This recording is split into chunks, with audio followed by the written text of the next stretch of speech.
Sabato 6 agosto, trasfigurazione di Nostro Signore.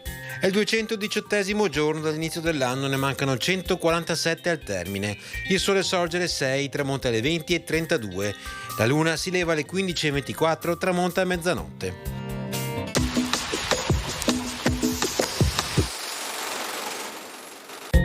Una flotta genovese di 47 galere al comando di Pietro Doria compare al largo di Chioggia.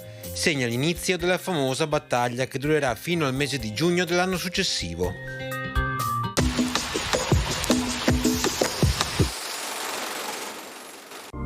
Le previsioni per domani. Annuvolamenti più consistenti fra la notte e il primo mattino sulle zone centro-meridionali e dalle ore centrali su quelle montane e pedemontane, alternati ad ampi tratti di sereno, soprattutto in pianura nella seconda metà di giornata.